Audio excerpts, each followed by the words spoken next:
in order to understand the impact that AI is going to have on society, none of us, and I mean literally nobody living today, has ever experienced this level of change that's going to be coming in the next 5 years. In order to have a mindset on how to tackle this, I want everybody to not think about like the cell phone. I don't want anybody to think about cloud computing. I don't even want anybody to think about electricity. I want everybody to think about what impact did the discovery of fire have to humanity. So we're talking about something to the effect of the discovery of fire and how it affected the world is how much impact AI is going to affect the world. Because we're now at a place in society where we're already seeing some of these impacts. So for example, let's take it one area at a time. Let's talk about education, right? We're already seeing the impacts in education in college classrooms. People are not studying for exams anymore or doing assignments anymore because there's no value. A student could be in the middle of an exam, take a picture of their exam on their paper on their phone, look at it under the table, and get all the answers in a second, and it's going to be 100% correct, right? So the disruption that happens at that level, and then at that, and a college student also now has to ask, what am I studying for? The job that's going to be there that I was going to study for is no longer going to exist in the next 5 years. And Yeah, especially that's on just software engineering. Yep. yeah. So Especially on software I work. engineering. So I work as a software engineer, and we can extrapolate the work that I do in technology into other fields, right? So take software engineering in GPT-4, and we'll show some examples of this. When GPT-4 came out 2 years ago, you were able to ask it to write you a software program or take a very small software program and make an update. Now what you're able to do is you're able to link using tools that have been created after that, such as a tool called Cursor. You're able to link it directly to a code base repository.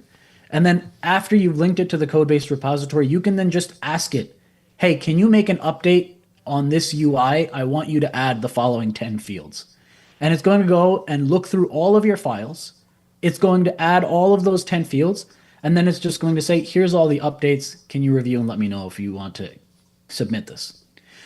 So the other day, I built an application in which I wanted to. So I think Nafiz mentioned to me there's a that the Habaib have said that in these times that we should recite Suratul Kahf, daily, or at least the first 10 and the last 10.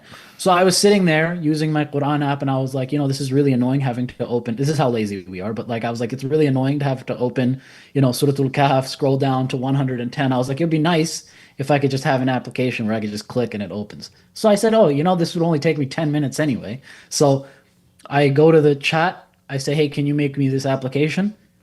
In 10 minutes, I have like a working application. And then now within another 10 minutes, I'm able to add the awrad. I'm able to add everything. Fully working application on the internet within 20 minutes. That would have taken somebody that would have taken weeks, maybe months, and a lot of money, only 2 years ago to do. To make an application that just had Surah Al-Kahf on it. Surah Al-Kahf, I added Wird al-Latif, I added, all the things that I, for example, have awrad for the day. Right? Personalized to me. Basically, what Muin is pointing to is, before printing press came, there was a profession. There was a whole profession of people who would copy books to sell books to other people. Scribes, right? And after printing press, that whole profession got wiped out. 100%, yeah. So we are going to make a statement like that's going to seem like very provocative. But software engineering is going to be like that. Like humans coding is going to be like that. It's a matter of when, not if. The models are already here. Like there's already a term coined. It's called vibe coding. It means you just sit here and tell the model, hey, I need this. Then it generates it. Then you look at the output. Then you say, okay, I don't like this portion. Change this to this. And then it changes that. And it changes that. You are just basically doing English language communication, and it's just outputting things. And there will be a time when you won't even need to do that. The model will be able to plan. Right now, the models are weak in planning and executing. And if there's a bug in the system, debugging that, but the models are like constantly improving on those two. What did you mean by autonomously working? Okay, so Doesn't so somebody that's need to tell it what to do? So that's the next thing I'll get to. So one, when we talk about software engineering as a career being wiped out, I Yeah. don't just mean software engineering like just one sole developer. I mean the entire stack. Everybody from like an analyst to a designer to a software engineer. If you have a team of 200 people, let's say you have a team of 10,000 people, right? Let's say a company like Meta, you can now reduce. Maybe you need some humans, but you can now reduce 10,000 people to 10 people, right? We're talking about like 99% reduction, Wow. 90% reduction, right? We're not talking about, 5 to 10%, a couple people get laid off. We're talking about an entire industry wiped out. Right now, all of those people, they get laid off. Where do they go? They're now going to go to the finance jobs. They're going to go to every other job that exists out there, right? That's like a white collar digital sit at your computer type job. And what we mean by autonomous is most people, since they've only used the GPT-4 or GPT 3.5 era, they're not even aware of how intelligent these systems now are. Before, you had to give it a command and it would do this command, and let's say you gave it like, hey, I want you to summarize this document. The way that a language learning model understands that is it understands it as tokens. It doesn't actually see it as words, right? It's taking all of that out input and then it's converting into tokens, and then it would just basically estimate what it should give you back, right? And so it's doing like a prediction.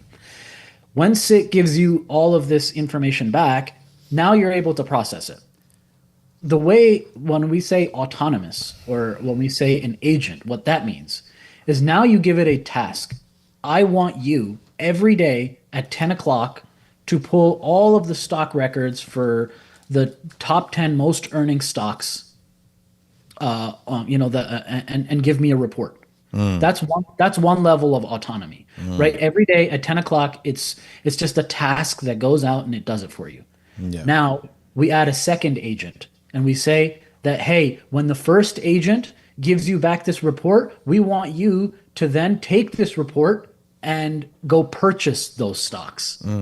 Then we have a third agent that says, okay, after those stocks have been purchased, we want you to review with the first agent based on yesterday's information what the stock picks for tomorrow will be, right? And then all three of you are going to coordinate as a team, and you're going to work together to increase my net revenue for as a stock trader over the course of the next month.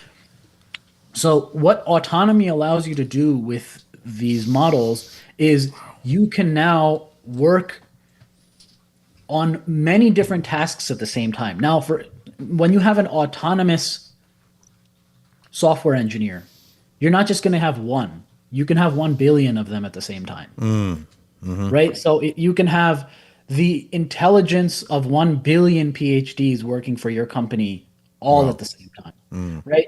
So there's now discussion even at the highest level of government, right? Elon Musk and these folks is how do we understand post-labor economics? As in, what happens when labor is no longer the driving motivator in an economy? What do you do when humans are just not necessary for anything anymore? So most of the world right now, as we understand it, is structured in a manner in which you go to high school, you go to college, you get a degree, and this degree will then get you a job, right? Most of education is not structured around pure education anymore, right? It's structured around how do I become like some corporate slave, right?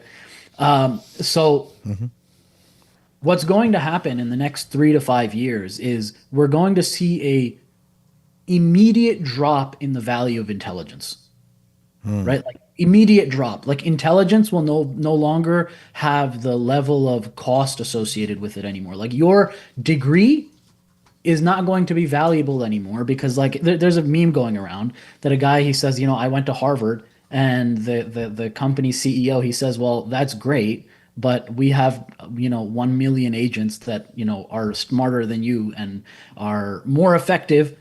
And he says, like, can you mop the floor? Are you good at that? And he says, I'm not. And he's like this skinny guy, and he's just like, like I'm not sure if I'm going to be able to mop the floors. So he's like, well, we have no use for you. And he says, well, what about my Harvard degree? He says, well, I'm sorry, your Harvard degree is not valuable here.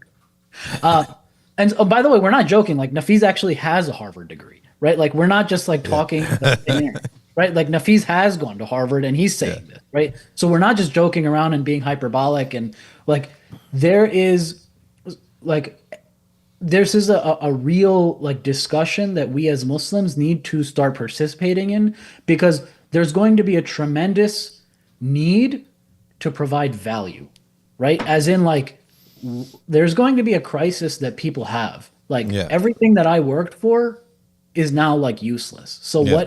what is my purpose to live? Right? So that's where Muslims can come in and say, look, like your purpose wasn't to become like a data scientist anyway, right? Like we have a bigger purpose than this.